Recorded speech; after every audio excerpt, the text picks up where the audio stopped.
Hey guys, how's it going? Michael Troy here. Today we're looking at Wonder Woman Historia, The Amazons by Kelly Sue DeConnick and Phil Jimenez. Beautiful black label book from DeConnick's, hotly anticipated for a few years now. Can't wait to show it to you. So make sure you hit subscribe and like. I'm going to cue the intro and I'll be right back. FitzTroytv, comic book art critiques. It's not pizza and sarcastic ways. Leftovers and geeky gaze. Sadie's comics rule the day. Hurry up and turn that page. Michael Fitz Troy. Okay, so here we go. And like I said, this is a black label book from DC, Book 1, Wonder Woman Historia, by Kelly Sue DeConnick and Phil Jimenez. This was actually announced during the initial launch of DC's black label, so this has been delayed for years for various reasons, and it's finally in our hot little hands. So I'm pretty excited about that. I have to say, I absolutely adore this cover. I think it's amazing. Phil Jimenez is a terrific artist. I've known him for years, actually. It's funny, when I picked up this book from Golden Apple, the best comic book shop in Los Angeles, and the oldest, probably, and the most famous, the cashier made the comment about how gorgeous the art was and what a great artist Phil Jimenez was. And also that he's a muscle daddy, which totally cracked me up because, like I said, I've known him for years. I have a picture of us at Comic-Con before he was a muscle daddy and more on the twink side. So stick around till the end of the video and I will treat you with that picture. How's that for a teaser? Anyway, this cover is gorgeous, high fashion looking, drawn by Phil Jimenez and colored by Romelu Fajardo Jr., an amazing colorist who's been doing a lot of stuff for DC for a few years now. Obviously, he colored this, and I don't know, it looks like haute couture, it looks like high fashion. I adore it. I think it's great. So this said to me, at least we're going to get a visually stunning book. It's written by Kelly Sue DeConnick. She's kind of like a little bit of a controversial writer. She's very staunch in her like feminist opinions. She's written Bitch Planet, which I actually liked, and Captain Marvel, which I didn't read that much of. I haven't read a ton of her stuff. She also had kind of a lengthy run on Aquaman, but she's, you know, kind of very active on Twitter and kind of gets into all the politics and stuff. So I really don't think, I mean, how do I say this diplomatically? It's like, you know, I'm here to read comic books. I really don't follow people's Twitter wars and their agendas and stuff. I mean, unless it's like horrible or polarizing, like I'm not about cancel culture. I'm not about like, oh, well, she said this, so I'm not going to read her book and blah, blah, blah, this, that, and the other. Like I said, I really like Bitch Planet, and that was probably the main thing I read by her. And it is obviously, you know, a very strong female point of view, and I think it's great that we have that. I mean, comic books are historically a male-driven industry, so I think we're at a point where we're seeing a lot more female voices and creators, and that's a good thing, especially when you're dealing with the history of the Amazons. I mean, it kind of makes sense that you're going to have a female point of view. I think George Perez would have been an awesome person to write the history of the Amazons, since he kind of did it when he relaunched Wonder Woman with Post-Crisis on Infinite Earths. And that's sort of my Bible when it comes to Wonder Woman, and, you know, the Wonder Woman I know the most. I mean, I'm a huge Wonder Woman fan. I swear we're gonna get to the book, but this stuff is very important, you guys. I'm a huge Wonder Woman fan for life. I fell in love with Linda Carter, and it was over after that, and I've always loved Wonder Woman. My second favorite Wonder Woman, oddly enough, is the Super Friends Wonder Woman. I adore her. The Alex Toth design, the Shannon Faranan voice, perfection to me, okay? And then quickly, like, in there, and all three of them are like this, because Linda, Super Friends, and George Perez's version of Wonder Woman. I was a huge Teen Titans fan. I heard choral music coming from the heavens when I found out George Perez was going to take over Wonder Woman. He did an amazing job. I love that version. It's perfection, and it shouldn't be touched, and it has been. But, oh well. It is what it is. Life goes on. You got to have new iterations of your characters for new generations and new audiences. And we finally have this. Phil Jimenez is an amazing artist. He's known for his, like, super intense, like, major details. So I'm really glad that it's in this larger format. And this cover is just so beautiful. I love this. I want a poster of this. I think it's amazing. Oops. So Wonder Woman Historia, Kelly Sue DeConnick, writer, Phil Jimenez, artist, Hi-Fi's Arif Priantano, and Romelu Fajardo Jr. My amazing pronunciations there, guys. Clayton Cole's letterer. Phil Jimenez with Romelu on the cover artist. Oliver Coplio and Alex Sinclair on the variant cover. They do have, like, this, like, leather-bound, like, ridiculous $60 version of this. I think it's so over the top. I would never pay that for that. Just for, like, some alternative cover. This is, like, the introduction here, and we get sort of, like, a what we're in store for. And it's very, like, I don't know. I can tell, you know, it's funny because in a way, you know, Amazons are like this race of females who sort of have denounced men and, like, live on their own island and blah, blah, blah. So I feel it's a little heavy. Like, I don't know. As a man, even as a gay man, I do sort of take issue with the fact that, like, all men suck and, you know, all we've done is made women's lives terrible. And that may be true in the past, but, like, I know plenty of good men who worship the ground women walk on, and I know we have a long way to go as far as equality is concerned and all that. But I don't know. I just feel like there's a better way with the Amazons, you know. It just seems a little like, I don't know. Like, rather than resolve the issue, we're just gonna get rid of it. I don't know. And even though, like, isn't that sort of the point? Like, aren't men and women supposed to figure out how to live, coexist peacefully?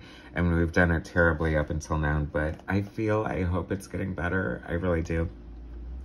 So the story introduces the goddesses. Now, I have to say the colors are very... Okay, so like I said, I've known Phil for years. We're friends on Facebook. I follow him on Instagram, blah, blah, blah, whatever. I've seen previews of his art.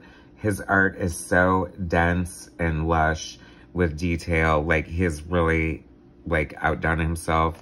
I kind of wondered, I was like, wow, this is, like, a high-profile book for Phil. Like, this has to be, like, sort of a watershed moment kind of thing for him. Because he's, you know, he had a very memorable, great run on Wonder Woman. You know, he's obsessed with Donna Troy from the Titans, and he's done great things with her, the least of which giving her the best hair in comic books. And I wondered how he was kind of gonna, like, kind of outdo himself, and he kind of did. And I believe that he's working on Procreate now, as opposed to, like, traditional, you know, boards and everything like that. So it's a little annoying that it looks exactly perfect, and he made the transition flawlessly when I struggled with the digital transition forever. But hey, that's my own fault, right? But I mean, kudos, I like that. And you can tell, as we'll get into this, I think he was able to achieve some pretty cool effects here and there. The colors, I've seen some comments that the colors are garish, and they are garish, and it's funny, but that kind of appeals to me. I love bright, beautiful colors.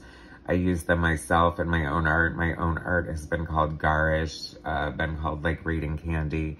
So it's hard for me to see if that's a problem when the colors are called garish. So I kind of like that. And they're bright and beautiful, and this is, like, epic Greek mythology, so why not? So speaking of using Procreate, I'm thinking, like, there's a lot of duplication going on here to achieve all these multiple effects. So we're introduced to the goddesses because the Greek goddesses are like over men, or just like, they're not tired of mankind, they're just tired of men and their bullshit. So they're going to create a race of women, and they get together and they bestow other gifts and knowledge and wisdom and powers on them, and sort of like different houses. I don't know. I don't want to spoil anything.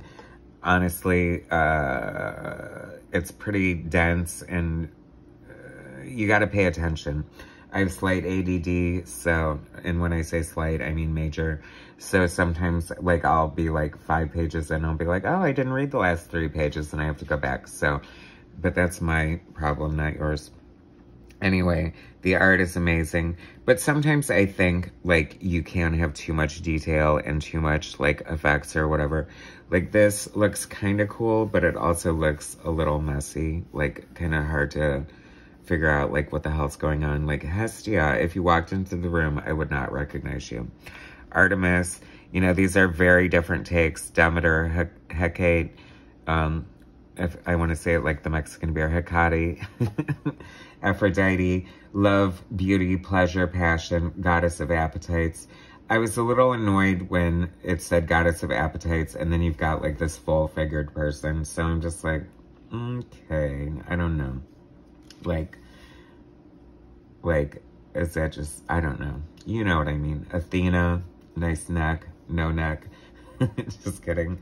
Whatever. I mean, Phil's art is gorgeous. And this is probably like one of the best double page spreads of this book, if not like any book of 2021 or in the past, I don't know how many years.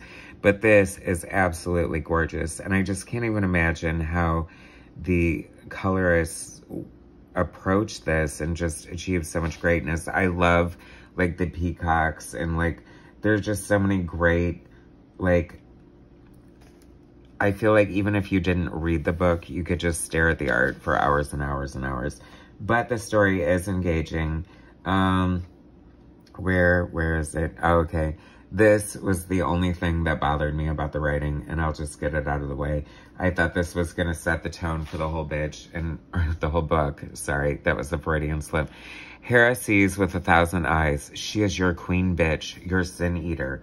I mean, that's important part to the plot. She sees with 1,000 eyes, but it's like she's your queen bitch. I don't ever recall reading like Greek mythology and seeing any of the Greek goddess referred to as like bitches or anything like that. And it's like, I don't know if it's a tip of the hat to Bitch Planet, like owning the word bitch, but I don't know.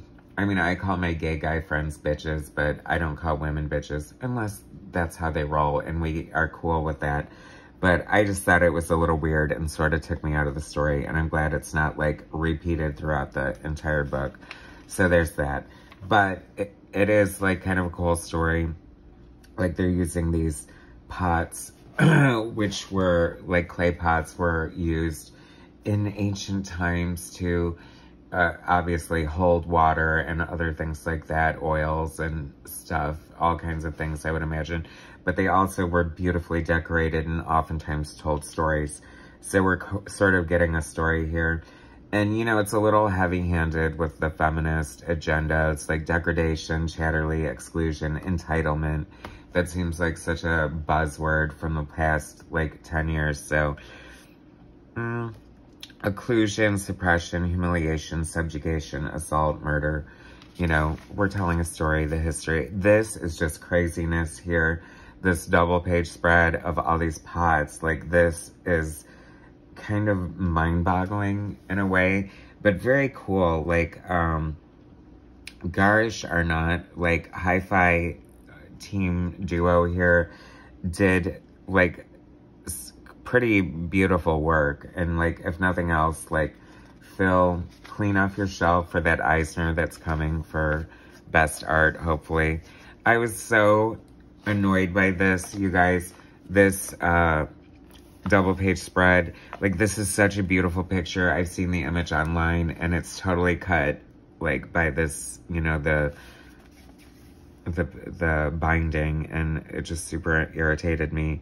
But who is this again? Hera. I'm sorry.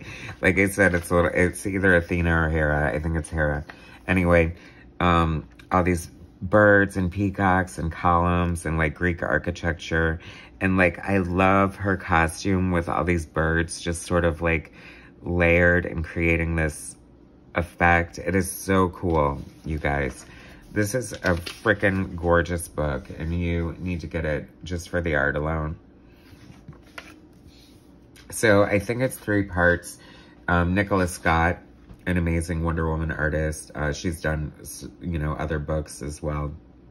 But she's a great, I feel like she's a great example of a classic modern superhero artist. You know, she's done work on the Titans, and she does a great Nightwing. If you know Nicola Scott and her history with Nightwing, I don't have to tell you about how he has the best ass in comics, and she definitely draws a flattering version of Nightwing. So I'm looking forward to her edition. And then Jean Ha is finishing off the series with number 3, which I like his art, and I think it'll be amazing. I've never associated with him with Wonder Woman, so I thought it was kind of interesting. I thought Phil was going to draw. And honestly, I thought it was just going to be like a one-shot, and then Phil was going to draw the whole thing. Looking at this crazy detail, obviously this is probably why it took him so long, and probably why he's only doing the first issue. But that's just my assumption. No, nothing fact-based there, so don't hold me to that. This is an interesting version of Zeus. I have to say these are all very, very interesting, different takes on the Greek gods, and very cool. I'd love to see them cinematically. Like, have we seen the gods in the Wonder Woman movies? I don't think so yet, but I feel like we should. I mean, you could go blind looking at this detail. It's intense and crazy, and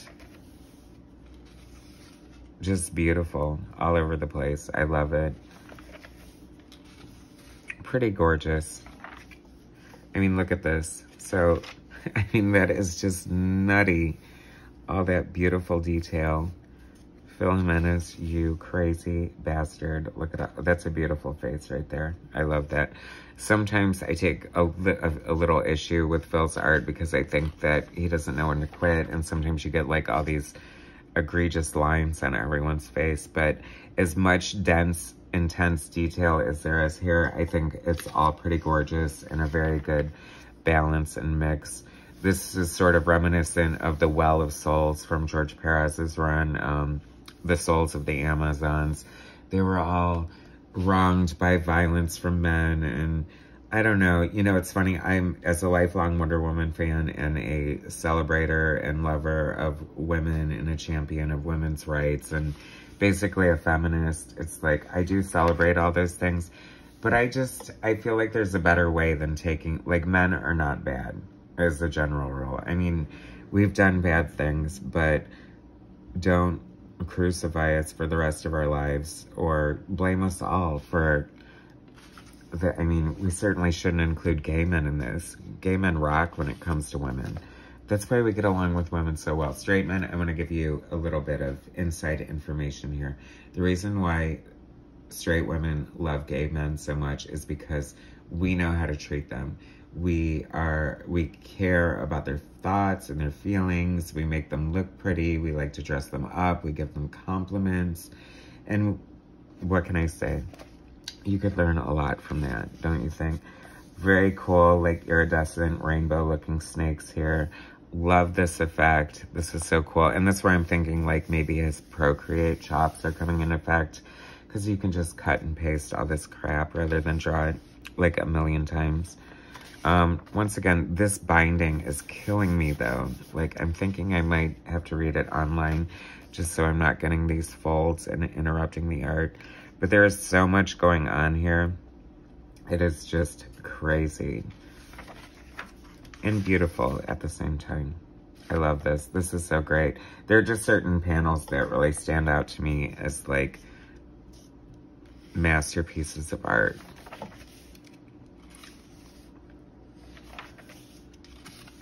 Love this. This is beautiful. Okay, so slight spoiler here. This changes the history of the Amazons a little bit. Like, I'm definitely going from George Perez's history of the Amazons. You know, in the New 52, like, Brian Azzarello had changed Wonder Woman's origin and had her no longer being made of clay. We haven't gotten to Wonder Woman yet. I've said it a million times. I think that Wonder Woman needs to be made out of clay and not just some bastard child of Zeus. It's what makes her special. It's what makes her different. And to take that away just makes her more ordinary, and I think that's a crime. But so here we go. The first Amazon is called Penthesilea,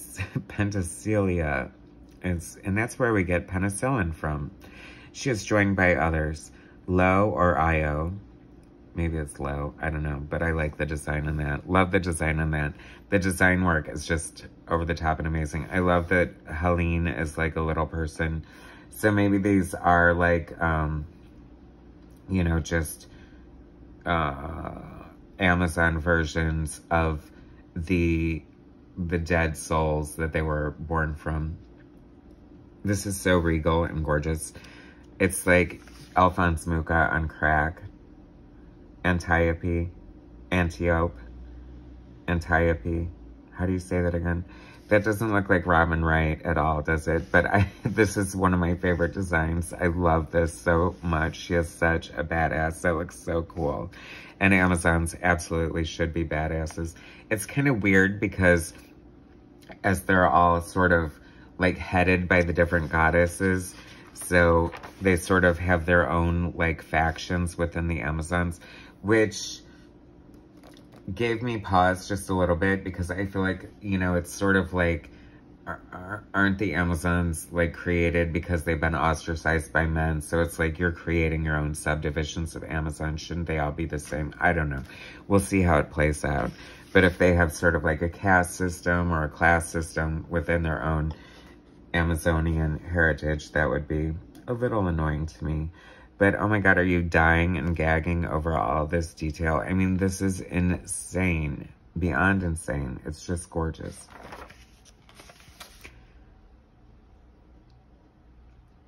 Like, I've colored other artists before, and I couldn't imagine just, like, cutting loose and just, like, going this extreme. And I wonder what kind of input Phil had on the color choices, and if he made any notes, suggestions, or if he just let it rip. I love this so much here. This is like so classic, like George Perez and Phil Jimenez, like sort of like montage, sort of like collage, beautiful, you know, full page art. Just so much going on here. It's really gorgeous, you guys. So basically they introduce Hippolyta, who will become the Amazon queen, but she's not an Amazon at first. Another spoiler, after the fact, sorry.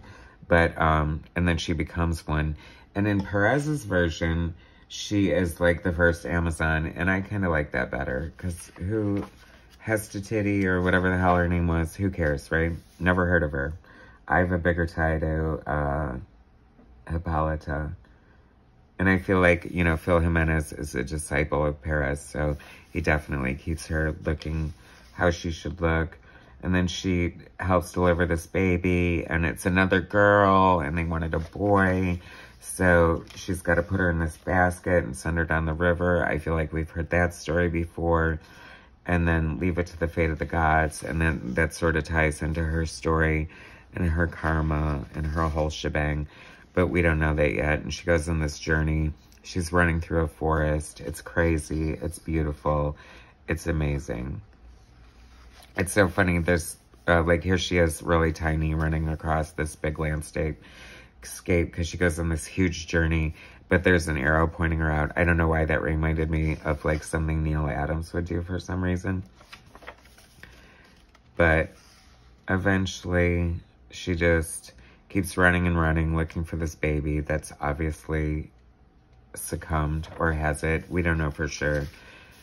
Great page here. I love the storytelling. I love the, like, little figure of Hippolyta isolated, and she just looks like totally defeated.